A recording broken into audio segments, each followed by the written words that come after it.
Hello नमस्कार प्यारे विद्यार्थियों। आप सभी का इस YouTube चैनल पर स्वागत है।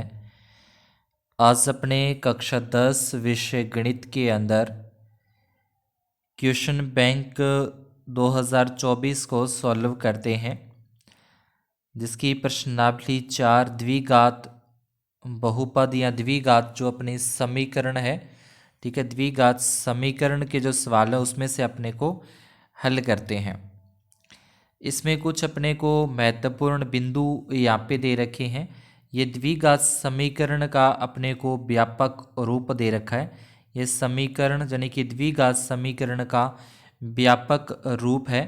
इसमें पहला पॉइंट अपने को दिया है कि दो भिन्न वास्तविक मूल होते हैं यदि बी स्क्वेयर माइनस 4ac का मान 0 से बड़ा होता है। दूसरा पॉइंट है दो बराबर मूल होते हैं यदि बी स्क्वेयर माइनस 4ac का मान 0 होता है, यानी कि 0 के बराबर होता है। कोई वास्तविक मूल नहीं होते यदि बी स्क्वेयर माइनस 4ac का मान 0 से छोटा आ जाए। तो जो पहले पॉइंट का मतलब है कि इसमें अपने बी स्क्वेयर माइनस 4ac जो अपना द्विघाती सूत्र होता है उसमें बी स्क्वेयर माइनस 4ac का मान 0 से बड़ा, जैसे प्लस का 1 2 3 4 यानी कि 0 से बड़ा होना चाहिए। कोई भी संख्या आ जाए तो उसके दोनों मूल वास्तविक व भिन्न भिन्न होंगे। यदि बी स्क्वेयर माइनस 4ac का मान 0 आता है तो उसके दोनों मूल बराबर होंगे। मूल बराबर होने का मतलब जो x के मान हैं, जो द्विघात समीकरण के अंदर x के मान निकलते हैं, वो दोनों मान जो हैं वो बराबर होंगे। तीसरा है वास्तविक मूल नहीं होंगे। तो इसका मतलब है कि बी स्क्वेयर माइनस 4ac का मान अगर माइनस के अंदर कोई भी संख्या निकलती है तो उसके जो मूल होंगे वो वास्तविक नहीं होंगे, वो काल्पनिक होंगे। ये अपने कुछ महत्वपूर्ण बिंदु थे जो इसमें दे रखे हैं। आगे इस प्रश्नावली में से अपने को निबंधात्मक टाइप के प्रश्न ही आने हैं, यानी कि जो निबंधात्मक टाइप के प्रश्न हैं वो आएंगे। इसमें पहला प्रश्न अपने को दे रखा है, पहले आप प्रश्नों को अच्छे से देख लें, उसके बाद अपने इनको एक पेज के ऊपर एक अलग से सॉल्व करेंगे, क्योंकि काफ़ी लेंथी प्रश्न होते हैं, उसका जो हल होता है तो यहाँ पे पूरा नहीं आएगा। तो पहले प्रश्न के अंदर बोला है कि 13 मीटर व्यास वाले एक वर्ताकार पारक है। तो इस तरीके से समझ सकते हैं एक बार अपने कि एक वर्ताकार पारक है, इसका व्यास अपने को 13 मीटर दे रखा है। इसके परिसीमा के ऊपर दो बिंदु हैं, यानी कि इसकी परिसीमा के ऊपर अपने को दो बिंदु लेने हैं, जो इस प्रकार गाड़ना है कि इस पारक के व्यास के दोनों अंत बिंदु हों। जैसे अपने इस तरीके से एक व्यास लिया, ये एक व्यास हो गया 13 मीटर का। इसके अब दोनों सिरे, यानी कि इस सिरे पे भी एक खंबा गाड़ना है और इस सिरे के ऊपर भी एक अपने को खंबा लेना है। तो इसके बाद अगर दोनों को इस तरीके से यहाँ पे मिलाया जाए तो इस तरीके से एक समकोण त्रिभुज का निर्माण होता है।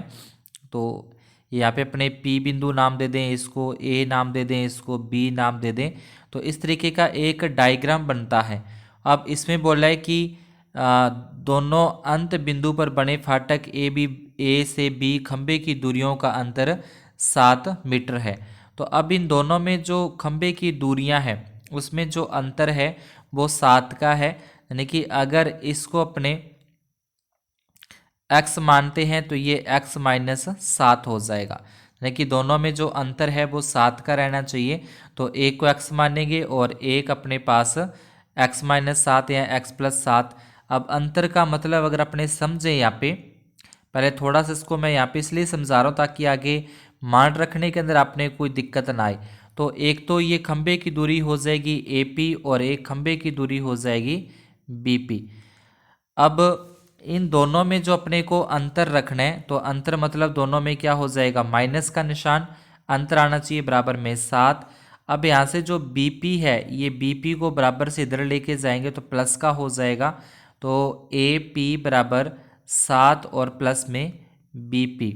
अब BP को अगर अपने x मानते हैं तो AP क्या हो जाएगा, एक्स प्लस 7 हो जाएगा।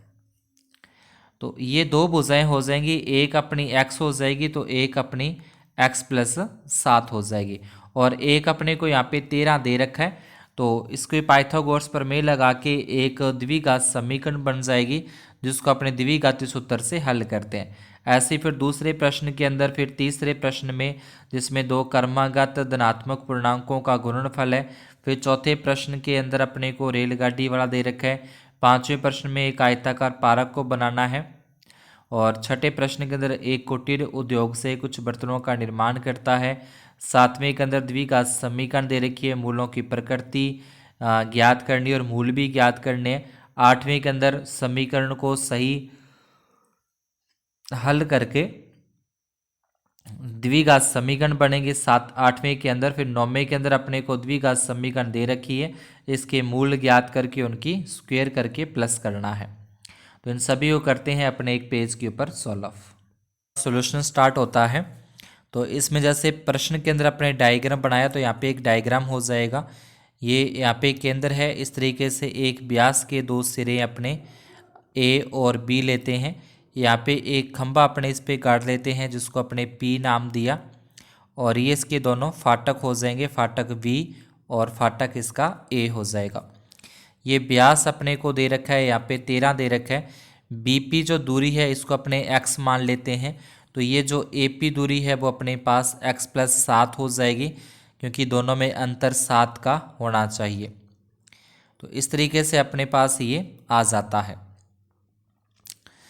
अब दोनों फाटकों की दूरियों का अंतर 7 दे रखा है, देखिए मैंने इसको यहाँ पे सोल्यूशन दोबारा से कर दिया था कि दोनों फाटकों की दूरियों का अंतर 7 है, तो जो दोनों दूरियां अपने इस तरीके से फाटक बनाया, यहाँ पे अपने बी पॉइंट और यहाँ पे ए पॉइंट, यहाँ पे पी पॉइंट था, कुछ इस तरीके से ऐसे था, तो इसके अंदर अपने पास ए पी और बी पी के अंदर जो अंतर है वो 7 का है, बी पी को अपने एक्स माना तो एक्स आ जाएगा, ये प्लस का एक्स इधर लेके जा रहे हैं, सॉरी माइनस का एक्स बराबर से इधर तरफ लेके जा रहे हैं तो प्लस का हो जाएगा, तो ए पी का मान यहाँ पे आ जाएगा एक्स प्लस 7। तो ये एक समकोण त्रिभुज बनता है, समकोण त्रिभुज के अंदर पाइथागोरस प्रमेय लगाते हैं अपने। पाइथागोरस प्रमेय होती है कर्ण स्क्वायर बराबर आधार स्क्वायर प्लस लंब स्क्वायर। कर्ण तो अपने को दे रखा है जो उसका व्यास है, तो कर्ण का मान तो आ जाएगा 13, आधार अपने पास उसका एपी मानेंगे एक्स प्लस 7 हो जाएगा, और लंब इसका एक्स अपने माना है। अब इसकी स्क्वायर करते हैं, 13 की स्क्वायर करेंगे, 13 को 13 के साथ गुणा किया 169, ये x प्लस 7 जो दे रखा है, x प्लस 7 की होल स्क्वायर खोलेंगे, a square plus b square plus में 2ab, यानी कि एक्स स्क्वायर प्लस 7 की स्क्वायर प्लस 2x और 7, प्लस में ये एक्स स्क्वायर का एक्स स्क्वायर आ जाएगा, 169 बराबर एक्स स्क्वायर 7 की स्क्वायर करने पर 49 होता है, 2 का 7 के साथ गुणा करेंगे 14 प्लस में एक्स स्क्वायर आएगा। इसके बाद अपने क्या करना है कि एक्स स्क्वायर और ये जो एक्स स्क्वायर है, एक ये वाला और एक ये वाला, 2x स्क्वायर हो जाएंगे, प्लस के 14x प्लस के 49, 169 बराबर से इधर लेके आए तो माइनस के 169, तो 2x स्क्वायर सेम लिख दिया, 14x सेम लिख दिए, 169 में से 49 घटाएंगे तो माइनस के 120 आते हैं। अब इन तीनों में 2 का भाग जा रहा है, तो अपने इसमें 2 का भाग दे देंगे, 2 का भाग देंगे एक्स स्क्वायर आएगा, 2 का भाग देंगे 7 आएगा, 2 का भाग देने पर 60 आता है। आप चाहें तो इसको गुणनखंड विधि से भी कर सकते हैं, आप चाहें तो इसको द्विघाती सूत्र से भी। अगर द्विघाती सूत्र से करना है तो ए का मान आ जाएगा अपने पास 1, बी का मान आ जाएगा अपने पास 7 और सी का मान अपने पास आ जाएगा माइनस के 60। ये ए बी सी के मान अपने को लेके और जो द्विघाती सूत्र है उस सूत्र के अंदर रख देने हैं। अगर इसके साथ अपने तुलना करनी होती है तो अगर तुलना करें तो एक्स स्क्वायर से एक्स स्क्वायर कट जाएगा, तो ए बराबर 1 आता है, एक्स से एक्स कटा तो बी का मान 7 आता है और सी का मान माइनस के 60। आगे द्विघाती सूत्र से किया, पर अगर अपने को इसको गुणनखंड विधि से करना है तो 7x के 2 टुकड़े करेंगे कि जोड़ने घटाने पर 7 आए और गुणा करने पर माइनस के 60 आए। तो थोड़ा सा फैक्टर वाले तरीके से भी यहाँ पे करके दिखा देता हूँ। नीचे हमने गुणनखंड विधि से तो कर ही रखा है। एक्स स्क्वेयर हो जाएगा, तो यहाँ पे 12x में से अगर अपने 5x घटाते हैं तो 7 बचेगा और माइनस के 60। अब इसमें से और इसमें से कॉमन निकालेंगे, x कॉमन आएगा तो x प्लस 12 आते हैं। इस दोनों में दूसरे वाले सेट में 5 कॉमन आएगा तो 5 का भाग देंगे तो x माइनस 12 आते हैं। तो इस तरीके से x माइनस 12, तो ये माइनस और माइनस प्लस हो जाएगा। तो x प्लस 12 और x प्लस 12 आते हैं, तो x प्लस 12 फिर कॉमन आ जाएगा।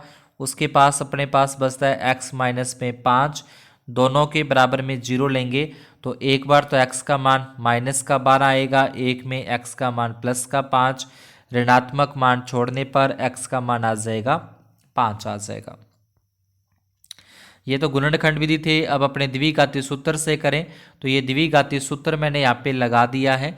अब इसमें मान रख दें, b का मान 7 आ जाएगा, फिर b का मान 7, 4 गुना a का मान 1 गुना c का मान माइनस के 60। इसको हल करते हैं तो ये हो जाता है 240,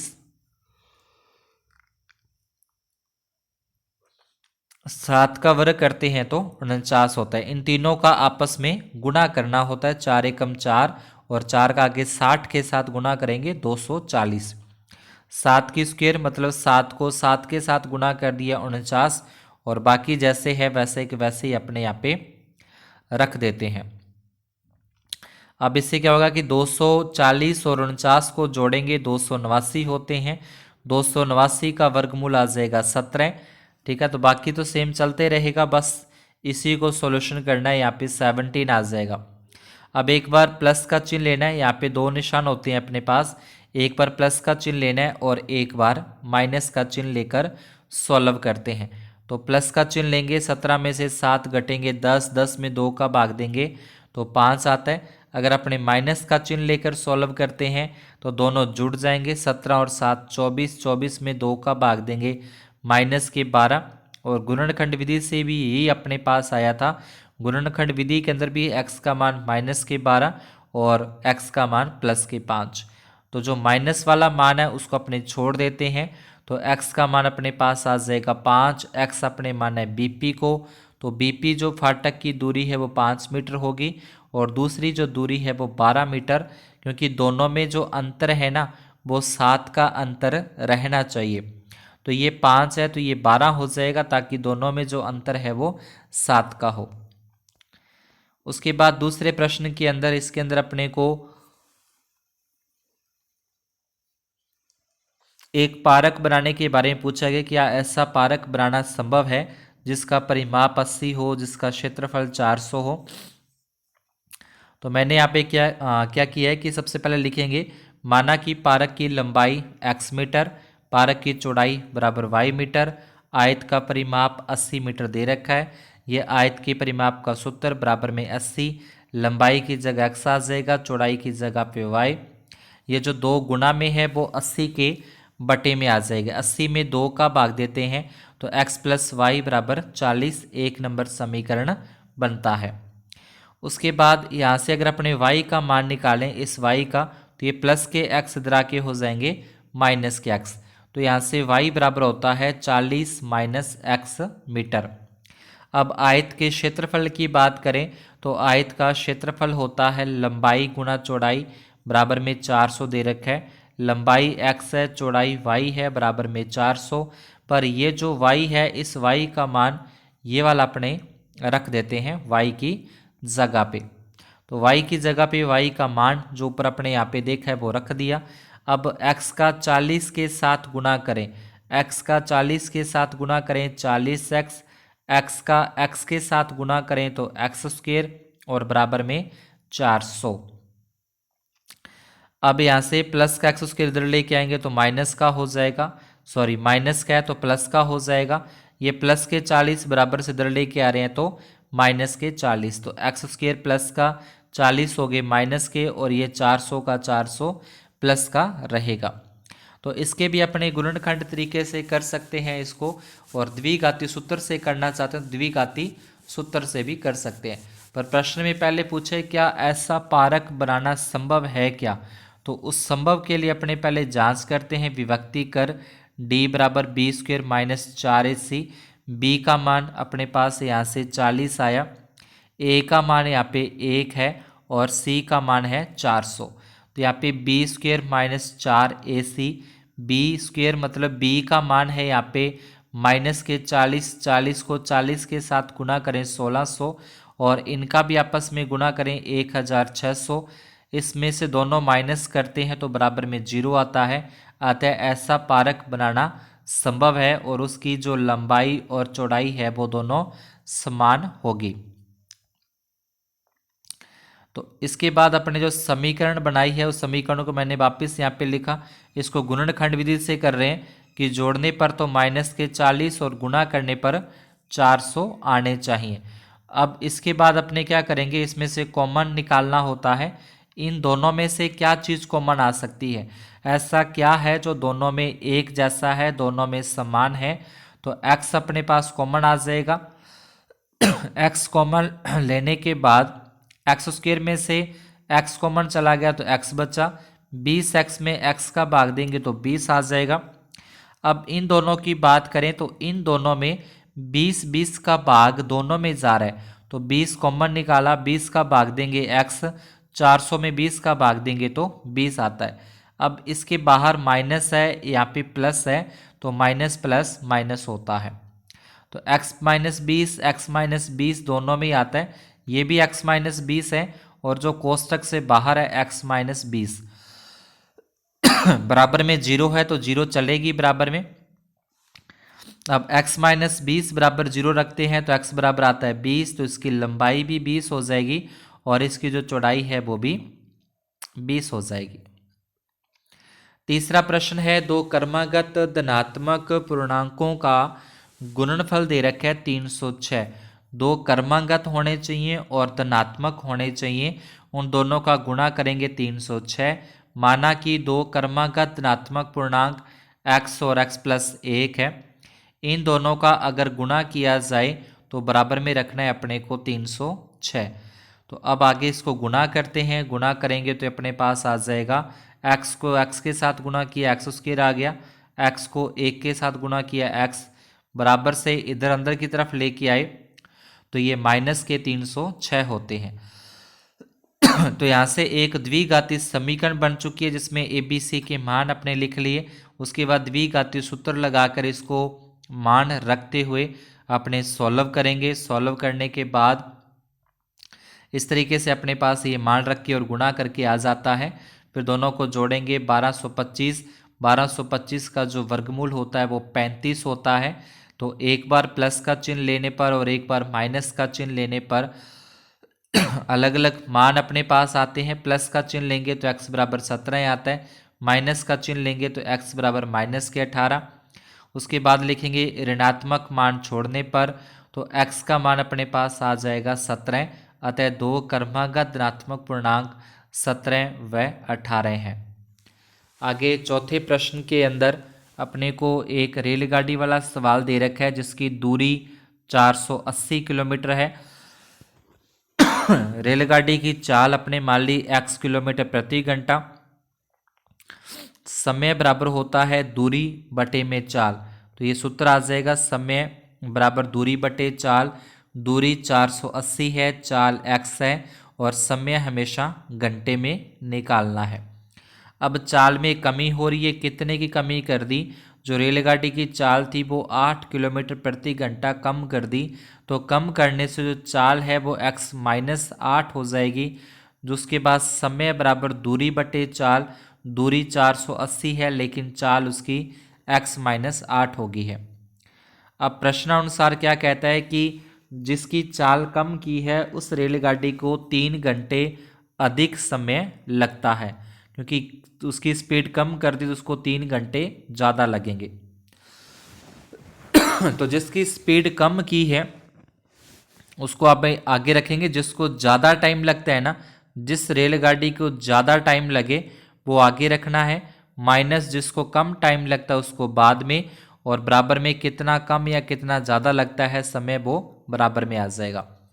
तो ज़्यादा समय लग रहा है 480 बटे एक्स माइनस 8, कम समय लग रहा है 480 बटे एक्स, और बराबर में 3 घंटे का गैप है। अब दोनों में अपने लघुत्तम लें, x माइनस 8 का और x का लघुत्तम लेंगे तो ये एलसीएम आ जाएगा, x माइनस 8 और x आ जाएगा। उसके बाद तिरछा गुणा करनी है, इसको x के साथ गुणा कर देंगे, इसको इस तरफ गुणा कर देंगे, तो ये हो जाएगा 480x माइनस 480x माइनस 8। तो ये 480 लिखा, 480 का x के साथ गुणा करेंगे 480, फिर माइनस का माइनस से गुणा करेंगे प्लस, 480 को 8 के साथ गुणा करेंगे तो 3840 बराबर में आ जाएगा, 3 घंटे आ जाएगा। प्लस के 480 से माइनस के 480 कैंसिल होते हैं। अब जो बटे में था, बटे के अंदर भी x का x के साथ गुना होगा, एक्स स्क्वेयर 8 का x के साथ गुना करेंगे 8x हो जाएगा। इसके बटे में 1 लगा के इसका भी इसके साथ तिरछा गुना कर देंगे तो ये हो जाएगा 3x स्क्वेयर और 3 8 है 24x आ जाएगा, और बराबर में है 3840। अब द्विघात समीकरण इसकी बना लेते हैं, तो ये बराबर से अपने इधर ले जाएंगे तो माइनस का हो जाएगा 3840 बराबर में 0। 3 3 का भाग, इसमें भी 3 का भाग जा रहा है, इसमें भी 3 का भाग जा रहा है, और इसमें भी 3 का, तीनों में 3 का भाग दे देंगे तो अपने पास आ जाएगा एक्स स्क्वेयर माइनस के 8x माइनस के 1280। यहाँ से ए का मान अपने पास 1 आ जाएगा, बी का मान आ जाएगा माइनस के 8, सी का मान आ जाएगा माइनस के 1280। ये मान अपने यहाँ पे लिख दिए हैं। उसके बाद द्विघाती सूत्र से, द्विघात का सूत्र जिसको श्री धराचार्य सूत्र भी कहते हैं, वो सूत्र लिखा। सूत्र में जो ऊपर अपने को मान ए बी सी के दे रखे हैं वो इसमें मान रख देंगे। अब मान रखने के बाद इस 8 का स्क्वायर करेंगे तो 8 8 64, ये माइनस और ये माइनस हो जाएगा प्लस, 4 को 1 से गुना करेंगे 4 एकम 4, इसको 4 के साथ गुना करके यहाँ पे प्लस में लिख देना है, और बटे में अपने पास आ जाएगा 2, और इधर आ जाएगा प्लस माइनस के, ये माइनस और ये माइनस हो जाएगा 8। तो इस तरीके का बनता है, आगे सॉल्व कर रखा है, ये अपने पास आ जाएगा। दोनों को जोड़ेंगे 5184, इसका जो वर्गमूल होता है तो वर्गमूल निकालने का तरीका यही है, अभाज्य गुणनखंड विधि से 2 का भाग दे के फिर 2 का 3 का जितने का भी जाता है भाग देकर अपने को इसके अभाज्य गुणनखंड विधि से वर्गमूल ज्ञात हो जाता है 72। अब एक बार प्लस का चिन्ह लेकर और एक बार माइनस का चिन्ह लेकर इसको सॉल्व करते हैं तो x का मान आता है 40 और दूसरी बार x का मान आता है माइनस के 32। तो ऋणात्मक मान को छोड़ने पर x का मान आ जाएगा 40, अतः जो रेलगाड़ी की चाल है वो 40 किलोमीटर प्रति घंटा होगी। फिर 5वें प्रश्न के अंदर अपने को ये बोला है कि एक आयताकार पार्क है जिसकी अपने को दे रखी है, जिसकी चौड़ाई लंबाई से 3 मीटर कम है। ऐसा कुछ प्रश्न में बोला जिसकी चौड़ाई जो है वो लंबाई से 3 मीटर कम दे रखी है, ठीक है, लंबाई से। तो इसमें अगर अपने पहले लिखते हैं, माना कि आयताकार पार्क की लंबाई बराबर x मीटर, चौड़ाई 3 कम है तो x माइनस 3 मीटर हो जाएगी। अब कह रहा है कि जो त्रिभुज का आधार है ना वो आयताकार पार्क की चौड़ाई के बराबर है। ऐसा प्रश्न में बोला है कि जो त्रिभुज का आधार है वो आयताकार पार्क की चौड़ाई के बराबर है, तो आयताकार पार्क की चौड़ाई x माइनस 3, तो इसका आधार भी x माइनस 3 होगा। अब पहले निकालते हैं अपने आयत का क्षेत्रफल, लंबाई गुना चौड़ाई, ये लंबाई और चौड़ाई आ जाएगी। लंबाई x है, चौड़ाई x माइनस 3 है, गुना करेंगे x का x के साथ करेंगे x स्क्वायर होता है, x का 3 के साथ गुना करेंगे तो 3x होता है। उसके बाद त्रिभुज का भी निकालना है। त्रिभुज का होता है 1/2 आधार गुणा ऊंचाई, 1/2 आधार इसका DC है और ऊंचाई इसकी ई एफ दोनों के मान रखें। ये 12 कट जाएगा 2 के पहाड़े से 6 पे। फिर 6 का x के साथ गुना करेंगे 6x, 6 का 3 से गुना करेंगे 6 तिये 18। अब ये कह रहा है कि जो आयताकार पारक है उसका क्षेत्रफल त्रिभुजाकार पारक से 4 मीटर अधिक है। तो ये तो हो जाएगा आयताकार पारक का क्षेत्रफल, ये हो जाएगा त्रिभुज का क्षेत्रफल।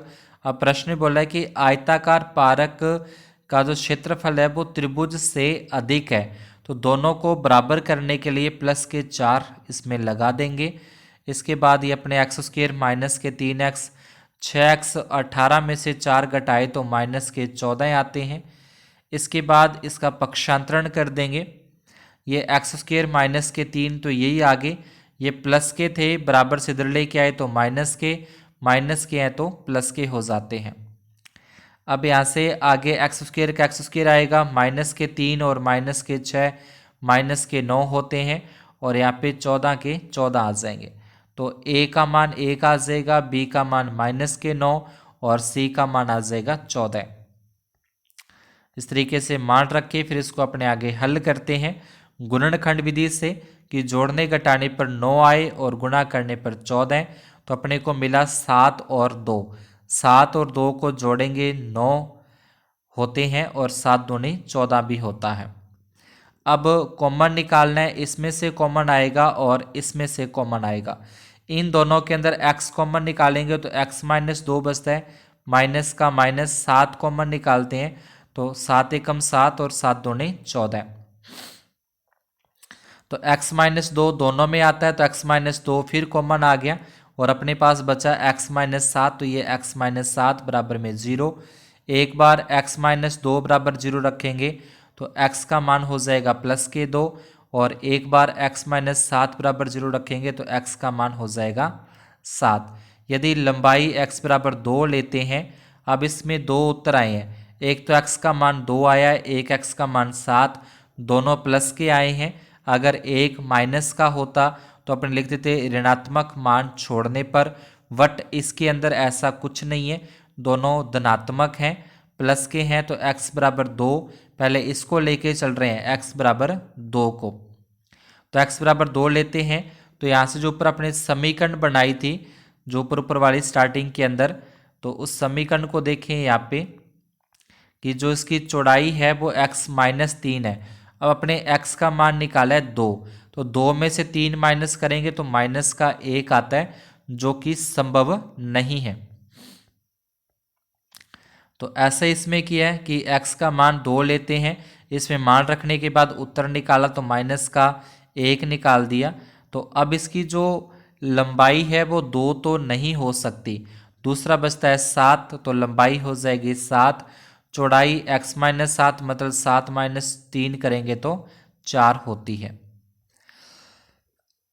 छठे प्रश्न के अंदर बोला है कि एक कुटीर उद्योग के अंदर कुछ बर्तन बनाए गए, उन बर्तनों की संख्या हमने मान ली कि x है। उस दिन जो निर्माण किए गए लागत है, प्रति नग की, प्रत्येक नग की निर्माण लागत है, तो उसके बारे में ये कहा गया कि निर्माण लागत जितने बर्तन उस दिन बनाए गए उसके दुगने से 3 रुपये अधिक देने हैं।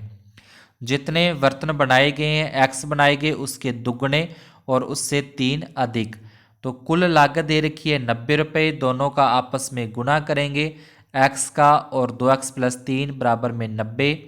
x के गुना होगा तो 2x स्क्वायर होता है, x का 3 से गुना करेंगे 3x माइनस के 90 और बराबर में 0 आता है।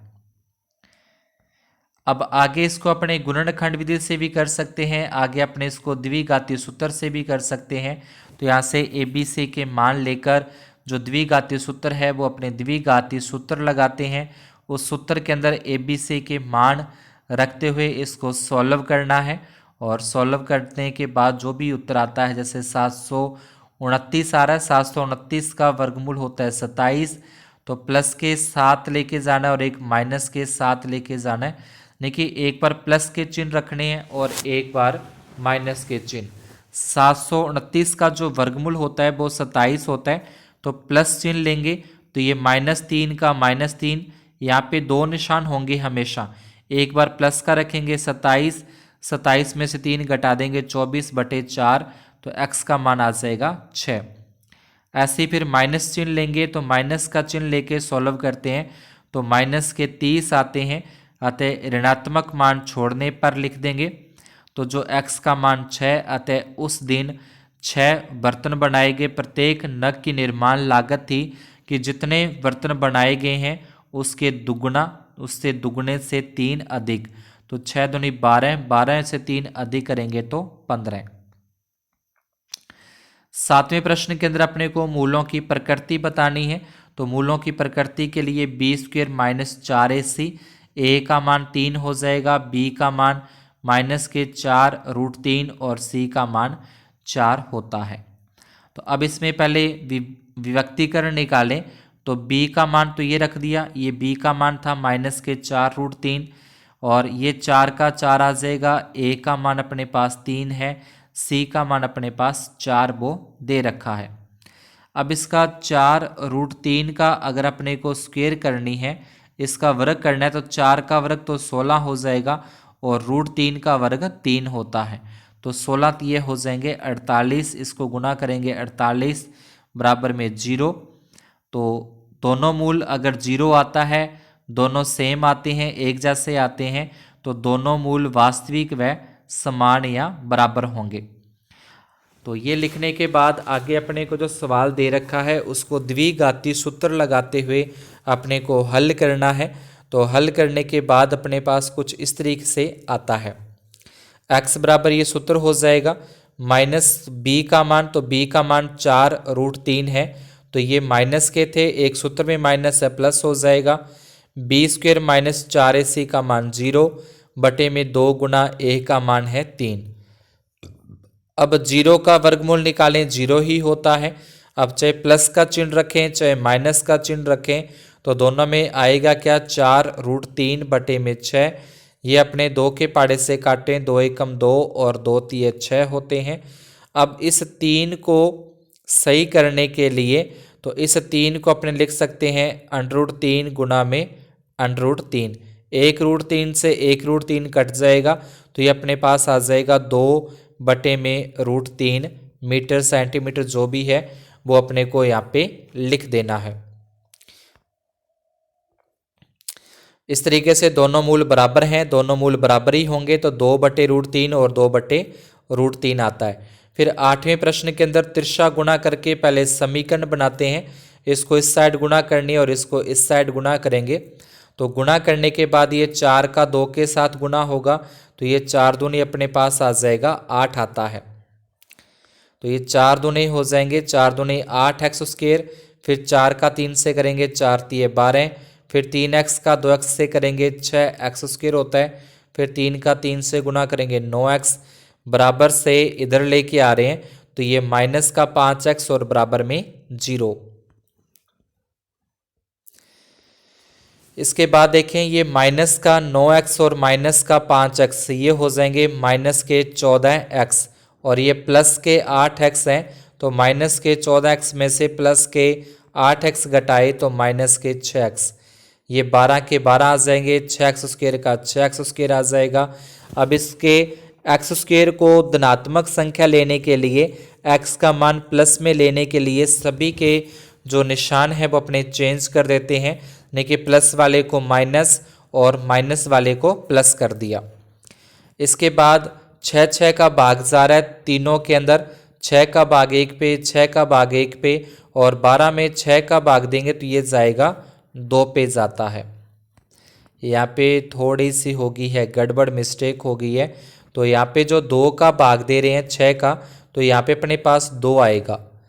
तो अब जोड़ने घटाने पर तो 1 आना चाहिए और गुणा करने पर माइनस के 2 आने चाहिए, ऐसी संख्या लेनी है। तो यहाँ से सवाल हो गया थोड़ा सा गलत, ठीक है। माइनस के 2 आने चाहिए गुणा करने पर, और जोड़ने घटाने पर 1 आना चाहिए प्लस का, तो ये हो जाएगा 2 और माइनस का 1x।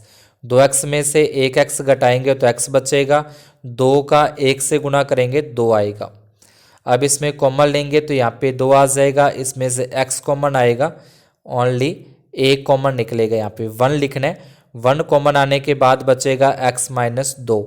ये माइनस जो बाहर निकाला है, एक यहाँ पे माइनस है तो ये प्लस हो जाएगा। अब x प्लस 2 आएगा एक तो, और एक आएगा x माइनस 1। तो यहाँ पे थोड़ा सा इसको सही कर लेना, x प्लस 2 और x माइनस 1। अब दोनों के बराबर में अपने को रखनी है 0। x प्लस 2 बराबर 0 रखेंगे तो ये आ जाएगा माइनस के 2, और x माइनस 1 बराबर 0 रखेंगे तो x का उत्तर आ जाएगा 1। अतः दो मूल माइनस के 2 व 1 हैं। अतः दो मूल माइनस के 2 व 1 हैं। 9वें प्रश्न के अंदर अपने को एक द्विघात समीकरण दे रखी है। इसके दो टुकड़े किए कि जोड़ने घटाने पर माइनस के 3, गुणा करने पर माइनस के 10 आते हैं, तो 5 और 2 मिले। इन दोनों में से x कॉमन आ जाएगा तो x माइनस 5। इन दोनों में 2 का भागजार है तो 2 का भाग देने के बाद x माइनस 5। अब x माइनस 5 और x माइनस 5 को लिखा, और ये जो बाहर था x प्लस 2, तो ये x प्लस 2 आ गया। अब दोनों के बराबर में 0 रखते हैं। यदि x माइनस 5 बराबर 0 है तो x का मान आ जाएगा प्लस के 5। x प्लस 2 बराबर 0 है तो x बराबर आ जाएगा माइनस के 2। तो अल्फा का मान 5 हो जाएगा, बीटा का मान माइनस के 2। इसके बाद दोनों की स्क्वायर करके प्लस करना है, alpha square plus beta square. Alpha का मान 5 की स्क्वायर 25, बीटा का मान माइनस 2 की स्क्वायर 4। दोनों को जोड़ेंगे तो 25 और 4 29 होते हैं, तो ये इसका उत्तर आ जाएगा। तो आज की क्लास में अपने इतना ही।